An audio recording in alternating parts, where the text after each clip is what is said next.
고린도전서 12장 7절 다 같이 한 목소리로 봉독합니다. 각 사람에게 성령을 나타내심은 유익하게 하려 하심이라. 아멘. 오늘 유익하도록 이라는 제목으로 하나님의 말씀 함께 잠시 생각해 보기를 원합니다. 여러 해 전에 하와이에 있는 초, 중, 고등학교 학생들로 구성된 오케스트라 연주회에 제가 참석했던 적이 있습니다. 그래도 상당히 수준이 있는 그런 연주회였습니다. 수십 명의 아이들이 지휘자의 인도 아래 아주 멋있게 음악을 연주했습니다. 특별히 그때 인상 깊게 들었던 것은요, 한국 아리랑 노래를 편곡한 것이었습니다. 하와이에 사는 로컬 음악가가 한국 전통의 그 멜로디를 참 잘 편곡을 했더라고요.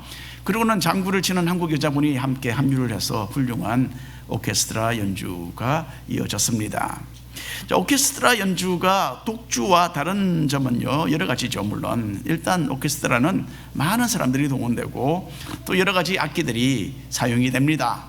어느 한 악기가 전체 음악을 다 연주할 수가 없습니다. 그래서 오케스트라 연주자들은 각자가 맡은 작은 부분만을 감당을 하는 거죠.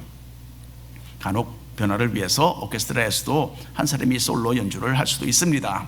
하지만 오케스트라의 핵심은 조화입니다. 어느 한 사람이 튀어나오면 그 연주는 실패하는 거죠. 오케스트라는 모든 연주자들이 지휘자의 인도에 따라서 함께 잘 조합이 되는 음악을 만드는 것을 목표로 합니다. 교회는 오케스트라와 같습니다. 개인보다는 전체의 조화에 초점이 맞추어져 있습니다. 교인 한 사람 한 사람에게는 제각기 맡은 크고 작은 역할이 있습니다. 연주가가 자신의 악기를 다루는 것과 비슷한 것이죠. 제가 참석했던 그 연주회에서는 드럼을 치는 학생이 좀 걸어가서 트라이앵글도 치고 또 슬립폰도 나중에는 치더라고요. 교회에서도 어떤 사람은 하나님이 주신 은사에 따라서 몇 가지 역할을 맡기도 합니다. 자, 그러면 여러분, 교회를 이끄는 지휘자는 누구입니까? 물론 예수님이시죠. 예수님의 교훈을 기억하고 주님께서 명령하시는 것을 성도들이 각각 순종해 나갈 때에 교회는 조화를 이루는 아름다운 연주를 할 수 있는 것입니다. 각자에게 분담된 역할을 맡아서 서로 팀워크를 이루어 협력을 하면 하나님께 기쁨을 드리는 올바른 교회가 될 것입니다. 고린도 교회에는 영적인 의미에서 훌륭한 연주가들이 많이 있었습니다. 하나님께서 이 교회에 놀라운 은사들을 많이 부어주셨기 때문입니다. 이제 사도 바울은 고린도전서 12장부터 14장까지 성령의 은사가 무엇이며 이 은사들을 무슨 목적으로 또 어떻게 사용해야 하는지를 설명해 나갑니다. 오늘 말씀을 통해서 우리 교회 또한 하나님의 마음을, 교회를 향한 우리 하나님의 마음을 알게 되기를 간절히 바랍니다. 자, 1번 함께 읽겠습니다. 주님 높이기, 주님 높이기입니다. 고린도 사람들은 예수님을 믿기 전에 각종 우상 숭배와 미신과 마술에 사로잡혀 살았습니다. 이 사람들은 이전에 악령의 세력 아래 어둠 가운데 헤매고 있었어요. 예수님을 믿고 교회에 출석하기 시작한 후로도 때때로 이런 악령의 역사에 빠지기도 했던 것 같습니다. 그래서 어떤 현상이 하나님으로부터 오는 것인지 아니면 사탄에 의해서 이루어지는 것인지 이것을 제대로 파악하지 못했던 것입니다. 읽어볼까요? 고린도전서 12장 1, 2절 말씀입니다. 형제들아, 신령한 것에 대하여 나는 너희가 알지 못하기를 원하지 아니하노니 너희도 알거니와 너희가 이방인으로 있을 때에 말 못하는 우상에게로 끄는 그대로 끌려갔느니라. 이미 사도 바울은 3장에서 고린도 교인들이 육신에 속하여서 서로 다투는 유치한 어린아이들과 같다라고 했죠. 그리고 이제 바울은 고린도 사람들이 영적인 면에 대하여 무지함에 대해서 다시 한번 지적을 합니다. 이 사람들은 높은 세상의 지혜를 자랑했지만 영적인 것에는 미숙해서 올바른 이해를 가지지 못하고 있었습니다. 그래서 바울은 성령의 각가지 은사를 논하기 전에 먼저 성령의 역사에 대한 가장 근본적인 내용을 짚고 넘어갑니다. 바울은 성도들이 영적인 일들에 대하여 분별력을 가지도록 한 가지 중요한 기준을 제시하고 있습니다. 은사가 나타날 때에 결국 누가 높임을 받는가? 여기에 대한 질문이었습니다. 3절 말씀 함께 읽겠습니다. 그러므로 내가 너희에게 알리노니 하나님의 영으로 말하는 자는 누구든지 예수를 저주할 자라 하지 아니하고 또 성령으로 아니하고는 누구든지 예수를 주시라 할 수 없느니라. 바울은 여기서 두 종류의 사람들을 대조해서 소개합니다.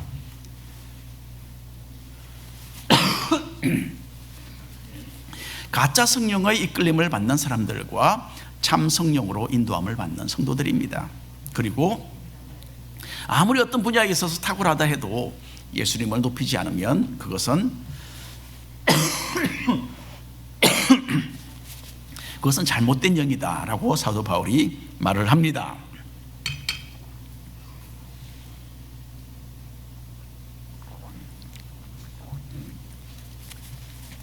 제가 지난주에 감기가 걸렸는데 다 떨어졌는데 감기가 기침이 조금 아직 남았습니다. 예. 자, 사도 바울의 편지 내용을 보면요, 고린도 교회의 예배는 상당히 무질서했음을 우리가 알 수가 있습니다. 교인들은 감정에 의해서 아주 심하게 좌우되었고요, 옆에 있는 사람들을 배려하지 않고 예배 가운데 자기 마음대로 소리를 높여서 말을 하기도 하고 또 기도도 했던 것 같습니다. 자, 이런 혼잡함 가운데 마음에 어떤 감동을 받고 큰 소리로 예언을 했던 사람들이 있었던 것 같아요. 이 사람들은 굉장히 영적인 것으로 그렇게 보였지만은 겉모습으로는 한 가지 문제가 있었습니다. 성령으로 충만하다는 사람이 어떤 영적인 분위기에 휩쓸려서 예수님을 모독하는 말을 했던 거예요. 이 사람들은 성령이 아닌 악령에 사로잡혀서 예수님을 저주하는 참 어처구니 없는 일을 하고 있었습니다.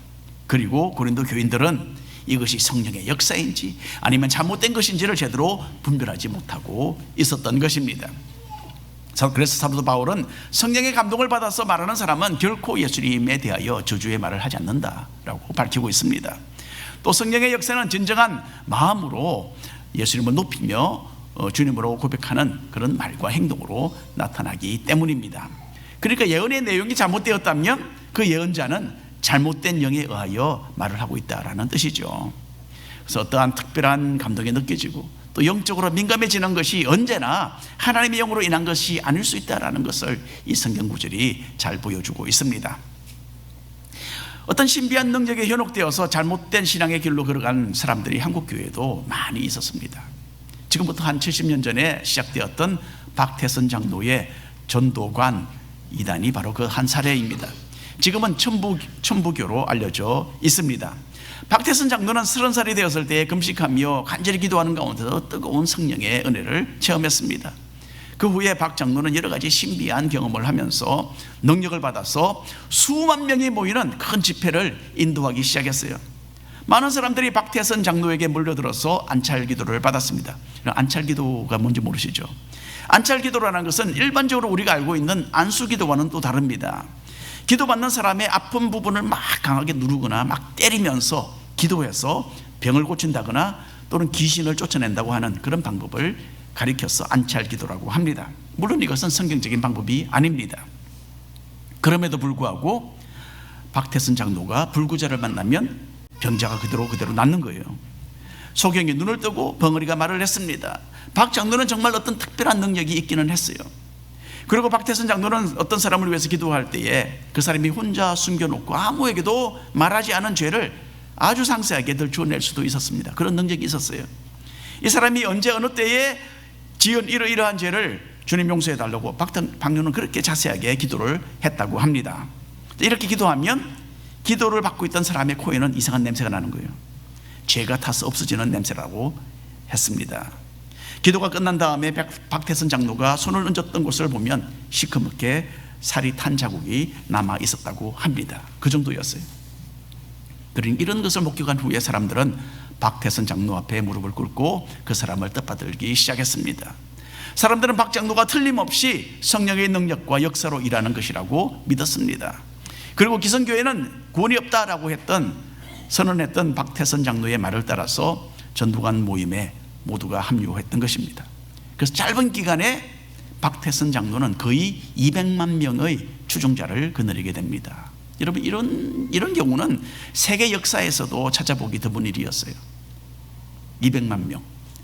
유명한 정치인들과 부흥 강사들도 박 장로와 합세했습니다. 그러다가 1980년대 초에 박태선 장로는 드디어 말을 합니다. 예수는 99%가 거짓이고 자기가 바로 이 땅에 온 하나님이다. 그렇게 선언하기에 이르렀습니다. 그제서야 많은 사람들이 충격을 받고 박태선 장로 따르기를 거쳤습니다. 하지만 이렇게 되기까지 약 한 25년 동안 수많은 사람들이 미혹을 받고 악령의 꾀임에 받아서 자신들의 삶을 탕진하고 말았던 것입니다. 박태선 장로는 1990년도에 죽었지만 자신이 하나님이라고 선언하며 예수님을 모독했던 이 사람을 지금도 믿고 따르는 사람들이 있어요. 제가 찾아봤습니다. 아직도 박태선 장로를 따르는 사람들이 있을까요? 했더니 인터넷에서 쭉 나오더라고요. 그래서 천부교 신자들은 아직도 박태선 장로가 행했던 그 엄청난 기적들을 그리워하면서 잊지 못하고 있습니다. 그래서 여러분, 자신을 은근히 높인다든지 또는 하나님의 말씀의 진리에서 어긋나는 교훈과 어떤 영적인 은사를 주장하는 지도자는 신자에게 치명적인 피해를 입힌다는 것을 꼭 기억하시기를 바랍니다. 2번 함께 읽겠습니다. 섬김의 자세. 고린도 교회는 참으로 특별한 교회였습니다. 이 교회는 영적으로 탁월한 능력을 가진 사람들이 많아서 하나님께 영광을 돌릴 수 있는 모든 조건을 완벽하게 갖춘 것처럼 그렇게 보였습니다. 고린도에는 하나님의 성령의 역사가 강력하게 나타났습니다. 그래서 사도 바울은 고린도 교회가 성령의 은사에 부족함이 없다라고 이미 말한 바 있습니다. 다시 한번 고린도전서 1장 5절 7절 말씀 읽어보겠습니다. 이는 너희가 그 안에서 모든 일 곧 모든 언변과 모든 지식의 풍족함으로 너희가 모든 은사에 부족함이 없이 우리 주 예수 그리스도의 나타나심을 기다림이라. 모든 은사에 부족함이 없었다라고 합니다. 고린도 교회는 마치 악기를 뛰어나게 잘 다루는 사람들로 가득한 오케스트라를 방불케 했습니다. 하지만 이 교회는 이곳저곳에서 많은 불협화음을 내고 있었어요. 교인들은 오케스트라가 되어서 함께 조화를 이루는 것이 아니라 서로 솔로를 하겠다고 다투기에 바빴던 것입니다. 하나님이 주신 영적인 은사를 가지고 날뛰는 사람들 때문에 고린도 교회는 큰 몸살을 앓고 있었습니다. 그래서 교회는 편지를 써서 바울에게 보냈고 바로 이 부분에 대한 올바른 가르침을 달라고 부탁을 했던 것입니다. 그래서 사도 바울은 이 요청에 답변을 하면서 영적인 은사에 대한 내용을 이제 다루기 시작합니다. 성령의 은사에 대하여 고린도 교회가 겪고 있었던 문제는 성경에 자세하게는 설명되어 있지 않습니다. 하지만 고린도전서 12장 4절부터 7절을 잘 읽어보면 어느 정도 짐작은 해볼 수가 있습니다. 고린도 교회 신자들은 비교 의식에 빠져 있었어요. 이 사람들은 어떤 특정한 은사를 선호했고 그것을 우월한 것으로 여겼습니다. 그리고 그 은사를 가진 사람은 엘리트 의식을 가졌어요. 자신이 잘나서 그런 특별한 은사를 받게 된 것으로 착각을 했습니다. 이런 인간적인 사람들은 이런 인간적인 생각들은 사람을 차별하는 것으로 이어졌고요, 교회의 분열을 이야기했던 것입니다. 하지만 사도 바울은 이런 여러 가지 다양한 은사들은 똑같은 성령께서 자신의 뜻대로 사람들에게 나누어 주셨다라고 말합니다. 이 모든 은사들은 다 교회의 유익을 위해서 하나님의 특별하신 목적을 이루는 방편이 되는 것입니다. 자, 읽어볼까요? 고린도전서 12장 4절부터 7절까지 말씀입니다. 은사는 여러 가지나 성령은 같고 직분은 여러 가지나 주는 같으며 또 사역은 여러 가지나 모든 것을 모든 사람 가운데서 이루시는 하나님은 같으니 각 사람에게 성령을 나타내심은 유익하게 하려 하심이라. 삼위일체 하나님께서는 교회에 깊이 관여해서 역사하십니다. 성령님과 예수님과 아버지 하나님께서는 교회가 올바른 방향으로 갈 수 있도록 모든 영적인 것을 지금도 공급하고 계십니다. 주님께서는 각 사람에게 서로를 섬기라고 직분들을 주셨어요. 이와 같이 성령의 은사도 언제나 교회 전체를 유익하게 하기 위해서 사용하라고 주신 것입니다. 그런데 고린도에서 하나님의 은혜로 영적인 능력과 은사를 받은 사람들은 좀 다른 생각을 하고 있었던 거예요. 어떤 사람들은 자기가 받은 은사를 가지고 자기 자신의 위치를 높이려고 했습니다. 오케스트라에 사용되는 악기들 중에서 제일 멋진 악기를 말해보라면 아마도 바이올린이 선택될 것입니다. 아니면 높은 소리를 내는 플룻이나 트럼펫을 좋아하는 사람이 혹시 또 있을 수도 있겠죠. 반대로 제일 인기가 없는 악기로서는 낮은 소리를 내는 바순, 투바 아니면 더블 베이스가 선택되겠죠. 이런 악기들은 오케스트라에서 어떤 눈부신 역할을 하기보다는 들리듯 말듯 다른 악기들의 소리에 묻혀서 보조하는 역할을 주로 하는 것입니다. 그러니까 높은 음을 내고 좀 큰 소리를 내는 악기는 더 인기가 있고 낮은 음정을 내는 악기는 비교적으로 인기가 없는 악기라고 할 수가 있습니다. 그런데 만일에 어느 오케스트라에 있는 100명의 단원이 모두가 다 바이올린을 연주하겠다고 고집을 한다면 어떻게 하겠습니까? 뭐 잠시 동안은 소리가 멋있고 황홀하게까지 들릴 수도 있겠죠. 얼마 후에는 그러나 재미가 없어서 다 졸음에 빠지든지 아니면 슬금슬금 자리를 떠나고 말 것입니다. 우리 교회 성가대도 마찬가지예요. 우리 소프라노 여자분들이 높고 화려한 목소리로 멜로디를 부르면 얼마나 듣기 좋습니까? 아름답죠. 그런데 만일에 성가대 전원이 모두가 다 소프라노 멜로디만 부르기로 고집을 한다면 어떻게 되겠습니까? 본인들은 스스로 만족감을 느끼고 더 우울감을 가지게 되겠죠. 하지만 듣는 사람들은 상당히 괴로울 것입니다. 그리고 물론 이런 교만한 마음 자세로 부르는 성가는 하나님께서 기뻐 받지 않으실 것입니다. 여러분, 교회는 여러 가지 은사와 직분들과 사역들이 있습니다. 좀 더 사람들의 눈에 띄는 그런 역할이 있는 반면에 조금 뒤에서 은은하게 받쳐주는 역할도 많이 있습니다. 자, 여기서 기억해야 할 중요한 것은요, 이 모든 것은 교회 전체가 유익하도록 하나님께서 자신의 뜻대로 우리에게 맡기신 소중한 역할들이라는 점입니다. 목회자로부터 일반 신자에 이르기까지 섬김의 자세가 없다면 하나님께서 영광 받지 못하십니다. 장차 우리가 하나님 앞에 섰을 때 주님은 우리가 교회에서 얼마나 화려한 모습으로 자신의 모습을 다른 사람 앞에 나타내었는가, 이것을 물어보지 않으실 것입니다. 우리가 얼마나 다른 사람의 종이 되어서 섬겼는지, 그리고 얼마나 묵묵히 보이지 않게 봉사했는지, 이것을 주님은 물어보실 것이라고 저는 분명히 믿습니다. 자, 3번 읽어보겠습니다. 성령의 은사.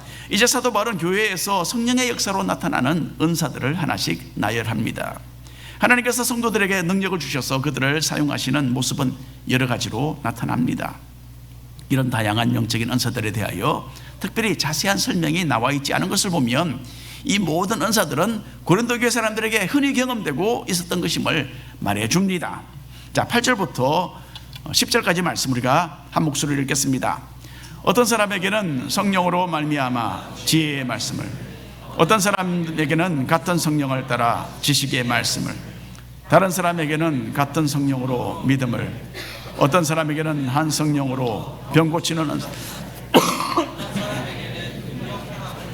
어떤 사람에게는 예언함을, 어떤 사람에게는 영들 분별함을, 다른 사람에게는 각종 방언 말함을, 어떤 사람에게는 방언들 통역함을 주시나니. 아멘. 자, 성령의 은사는 이렇게 9가지에 한정된 것은 아닙니다. 로마서 12장 그리고 에베소서 4장에도 성령의 여러 은사들이 언급되어 있습니다. 어떤 성령의 은사는 자연적이고 또 평범한 것이라고 우리가 볼 수가 있습니다. 가르치는 은사, 섬기는 은사, 위로하는 은사, 구제하는 은사, 이런 것은 좀 더 평범한 또 자연적인 은사입니다. 반면에 고린도전서 12장에 기록된 은사들은 모두 초자연적이고 기적적인 은사들이에요. 하나님의 역사는 참으로 다양합니다. 마치 여러 가지 악기가 합해져서 오케스트라의 독특한 소리를 내듯이 성령께서는 여러 가지 은사들을 교회에 주셔서 조화를 이루도록 하시는 것입니다. 첫 번째로 지혜의 말씀이라는 이 은사가 있습니다. 이 하나님의 감동으로 전달되는 복음의 메시지를 말합니다. 사도행전 6장과 7장을 보면 하나님께서는 스데반에게 지혜와 성령으로 충만하게 하셔서 말씀을 선포하게 하셨어요. 그래서 스데반이 예수님을 전할 때에 불신자들이 스데반의 그 지혜를 당해내지 못했다라고 합니다. 그 다음에는 지식의 말씀이 나와 있죠. 지식의 말씀은 숨겨진 어떤 사실을 드러내시는 하나님의 놀라우신 역사를 가리킵니다. 아나니아와 삽비라가 마귀에게 사로잡혀서 땅을 판 돈을 감추었을 때 그 모든 사실을, 그 숨겨진 사실을 깨뜨려 보는 능력이 베드로에게 있었습니다. 또 사마리아에서 시몬이라는 사람에 대하여서 베드로는 그 마음속에 숨어있는 악하고 죄에 사로잡혀 있는 그 모습을 보고서 아주 심하게 그 사람을 책망했던 적이 있습니다. 지식의 말씀입니다. 자, 세 번째로 기록된 은사는 믿음의 은사입니다. 물론 모든 성도는 예수님을 받아들이고 따르는 믿음을 다 소유하고 있습니다. 그런데 은사로서의 믿음은 조금 다른 것 같아요. 보통 사람의 경우에는 선뜻 나서지 못하는 그런 어려운 상황에서도 하나님을 굳게 믿고 전진해 나가는 강력한 믿음을 가리킵니다. 지금부터 한 150년 전에 살았던 조지 뮬러는 10,000명이 넘는 고아들을 길렀습니다. 그리고 오로지 기도와 믿음으로 이들을 먹이고 키웠어요. 조지 뮬러는 한 번도 어느 누구에게도 좀 도와주십시오라고 부탁을 하지 않았다고 해요. 하지만 뮬러는 엄청난 믿음의 사람이었고 그래서 필요한 순간마다 기적적으로 채워주시는 하나님의 역사를 수없이 많이 경험했다고 합니다. 네 번째로 사도 바울은 병 고치는 은사를 언급합니다. 예수님의 사역 가운데 셀 수도 없이 이런 역사가 많이 일어났죠. 예수님의 제자들도 기적적으로 병을 고치는 능력을 행했습니다. 하나님이 하시는 일, 불가능이라는 없습니다. 다섯 번째로 능력을 행하는 은사가 있습니다. 능력을 행하는 은사입니다. 예수님은 하나님의 능력으로 풍랑을 잠잠케 하셨죠. 그리고 믿는 사람들이 크나큰 능력을 행사할 것이라고 주님은 말씀하셨습니다. 사도 바울은 사도행전 13장에서 복음을 대적하는 엘루마라는 마술사를 꾸짖고 대적했습니다. 그래서 얼마 동안 너는 앞을 보지 못할 것이다, 그렇게 선언을 했죠. 그러자 그 마술사는 소경이 되었고, 이런 큰 능력을 목격했던 사람들은 예수님을 영접하며 따랐습니다. 또 사람에게서 악령을 쫓아내는 것도 능력을 행하는 은사에 포함이 됩니다. 그 다음에는 예언의 은사가 기록이 되어 있습니다. 어떤 상황에 적합한 메시지를 하나님으로부터 직접 받아서 전하는 것을 가리키는 거죠. 때로는 환상을 통해서 이런 메시지가 오기도 합니다. 아가보 선지자가 했던 것처럼 사도행전에서 장래일을 말하는 것도 물론 예언의 은사에 포함이 되어 있는 것입니다. 일곱 번째로 언급된 은사는 영분별의 능력입니다. 고린도후서 11장을 보면 마귀도 광명한 천사로서 자신을 가장하고 나타난다, 그렇게 기록이 되어 있습니다. 그렇기 때문에 어떤 사역자가 진실되고 또 어떤 예언이 하나님으로부터 오는 것인지를 판단하는 것이 쉽지 않는 것입니다. 요한일서 4장 1절 함께 읽어보겠습니다. 사랑하는 자들아, 영을 다 믿지 말고 오직 영들이 하나님께 속하였나 분별하라. 많은 거짓 선지자가 세상에 나왔습니다. 분별해야 합니다. 물론 우리는 성경 말씀에 비추어서 거짓된 것을 분별해낼 수 있습니다. 하지만 마귀가 때로는 사용하는 방법이 너무나 뛰어나기 때문에 이런 초자연적인 분별하는 성령의 은사가 필요하기도 합니다. 여덟 번째 은사인 방언은 비교적으로 우리에게 익숙한 그런 은사죠. 일반적으로 방언은 신자가 하나님만 아시는 언어로 기도하는 것을 이야기합니다. 방언을 하는 사람도 본인이 무슨 말을 하는지 모릅니다. 방언의 은사는 사람의 영이 자신의 그 지성을 초월해서 하나님과 직접 대화를 나누는 것을 가리킵니다. 그런데 자신도 알지도 못하고 하는 그 방언이 지구 다른 곳에 사는 어떤 민족이 사용하는 언어인 경우도 있는 것 같아요. 본인은 이전에 배우지도 않은 것이고 자기 스스로도 아무런 의미를 깨닫지 못하지만 그 민족 사람들은 그 기도를 듣고 이해를 하는 경우가 있습니다. 사도행전 2장에서 제자들이 방언으로 하나님을 찬양하고 말씀을 전했을 때에 로마 제국의 여러 나라에서 온 사람들은 각기 자신이 출생한 그 지역의 언어로 그 사람들이 하는 말을 알아들었습니다. 그리고 충격을 감추지 못했던 그런 기록이 있죠. 마지막으로 아홉 번째로서 방언 통역의 은사도 있습니다. 아무도 이해할 수 없는 이 방언을 하나님의 기적적인 역사로서 이해하고 또 일반 사람이 알아들을 수 있는 보통말로 통역을 하는 능력입니다. 어떤 사람이 방언으로 기도하고 있는데 자신은 그 말을 마치 한국말처럼 이해할 수 있었다라는 어떤 사람의 간증을 제가 들어본 적이 있습니다. 여러분, 바울은 고린도 교회의 성도들이 접하고 있었던 이 아홉 가지 기적적인 성령의 은사들을 나열한 후에 이런 글을 남깁니다. 읽어볼까요? 11절 말씀입니다. 이 모든 일은 같은 한 성령이 행하사 그의 뜻대로 각 사람에게 나누어 주시는 것이니라. 그러니까 사람마다 하나님으로부터 받는 은사가 다른 거예요. 어떤 사람은 기적적인 은사를 받기도 하지만은 다른 사람에게는 일상적이고 자연적으로 여겨지는 은사가 주어지기도 합니다. 하지만 이 모든 다양한 은사는 성령께서 자신의 뜻에 따라 주시는 것입니다. 성령께서 자신의 판단과 자신의 뜻에 따라 주시는 거죠. 그러니까 자신이 받은 은사에 우리 각자는 자신이 받은 은사에 감사하고 그 은사로서 열심히 섬기는 것이 중요한 것입니다. 2000년 전에 언급된 이 성령의 은사들을 하나님께서 지금도 주시는가? 여기에 대해서 의문을 제기하는 사람들도 있습니다. 이 사람들은 하나님께서 사도들의 권위를 확정시켜 주시기 위해서 임시적으로 이런 기적적인 능력을 주셨다, 그렇게 주장을 합니다. 그리고 이제는 성경 말씀도 완성되었기 때문에 하나님께서는 더 이상 이런 초자연적인 은사를 주지 않으신다, 그렇게 말을 합니다. 여러분, 이 이론에는 문제가 있어요. 지금 우리가 읽고 있는 고린도전서를 보면 이런 특별한 성령의 은사는 사도들뿐만 아니라 고린도의 일반 신자들에게도 풍성하게 나타났던 것입니다. 그리고 성경 어디를 읽어도 성령의 은사가 교회 가운데 끊어졌다라는 말은 없습니다. 교회 역사에 의하면 초대교회로부터 시작해서 4세기 한 300년 후까지 4세기 중반까지는 성령의 은사들이 많이 나타났고 교회 안에서도 사용되었다라는 기록이 있습니다. 그러다가 4세기 후반에 접어들어서 크리소스톰이라는 지도자는 성령의 은사가 더 이상은 보이지 않는다라고 그렇게 기록을 했습니다. 한국 교회에서는 70년대와 80년대에 성령의 은사들이 강력하게 나타났었습니다. 저도 70년대 후반에 13살 나이에 방언의 은사를 받았습니다. 50년 전 이야기죠. 어느 토요일 이런 새벽에 교회 예배에 참석해서 개인적으로 기도했습니다. 기도하고 있는데 그 당시에 우리 교회 목사님이셨던 김정국 목사님께서 제 머리에 안수기도를 하시고는 지나가셨어요. 목사님이 지나가신 후에는 제 입속에서 막 혀가 이리저리 말려서 막 이상한 말이 나오기 시작했습니다. 그때 저의 외할머니께서 바로 제 옆에 앉아 계셨어요.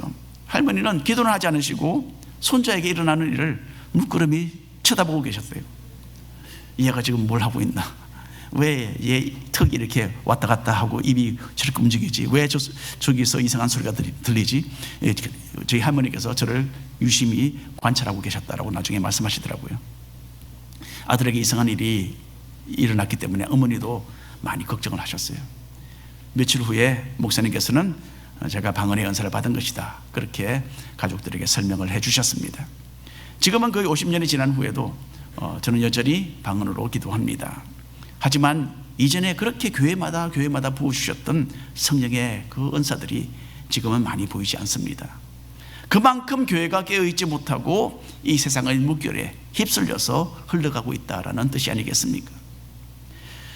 간혹 성령의 역사라고 하면서 무리를 일으키는 일부 교회 지도자들과 또 신자들도 있습니다. 교묘하게 사람의 심리를 이용해서 어떤 가짜 현상을 일으키려고 시도하는 목회자들도 있습니다. 하지만 또한 때때로 진정한 하나님의 성령의 역사와 은사들도 여전히 나타나고 있는 것입니다. 이전에 하나님께서 사도들에게 부여해 주셨던 성령의 능력과 그리와 동등하지는 않겠지만 지금도 주님께서는 자신의 백성들에게 성령의 은사를 내려주고 계신다고 저는 굳게 믿습니다. 오늘 결론의 말씀 함께 나누고자 합니다. 고린도 교회는 영적으로 어린아이들이었고 또 성숙하지 못한 사람들이었지만 그 안에 성령의 은사들이 가득했습니다. 사도 바울은 영적인 혼동이 가져다주는 위험이 분명히 있음에도 불구하고 성령의 은사들을 부인하지 않고 도리어 인정하며 장려했습니다. 그리고 그들에게 이런 글을 써서 보내게 된 것이죠. 고린도전서 4장 12절 말씀을 함께 읽어보겠습니다. 그러므로 너희도 영적인 것을 사모하는 자인즉 교회의 덕을 세우기 위하여 그것이 풍성하기를 구하라. 아멘. 영적인 은사가 풍성하기를 구해야 한다라고 말하고 있습니다. 성령께서는 교회의 유익을 위해서 여러 가지 은사들을 허락해 주셨어요. 자연적이고 평범하게 보이는 은사들도 있고 오늘 읽은 것처럼 초자연적이고 기적적인 그런 은사들도 있습니다. 이 모든 은사들은 교회를 튼튼하게 세우기 위해서 성령께서 자신의 판단과 뜻대로 나누어 주시는 것입니다. 저는 오늘 설교 말씀을 위해서 어젯밤에 좀 기도를 했습니다. 기도 시간을 가지면서 마음에 새롭게 지적받은 내용이 있습니다. 주님이 말씀하셨죠. 기도 외에는 이런 종교가 나갈 수 없다. 주님께서 그 말씀을, 그 구절을 기억나게 해주셨어요.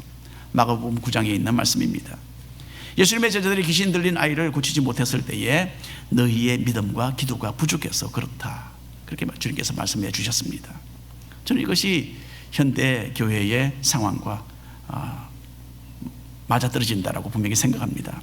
우리가 성령의 은사에 미약하고 또 능력이 없는 것은 믿음이 부족하고 기도가 부족하기 때문입니다. 세상의 것으로 인해서 우리의 정신이 분산되고 기도가 힘을 잃고 있는 것이 나약한 믿음 생활과 은사 부족의 원인인 것입니다. 그래서 여러분, 이제는 우리 각자가 성령의 은사들을 사모해야 합니다. 또 우리 모두의 유익을 위해서 이런 은사들이 우리의 삶 속에 그리고 우리 교회에 풍성하게 나타나기를 위해서 열심히 기도하는 성도님들이 되시기를 축원합니다. 기도하겠습니다. 하나님 아버지,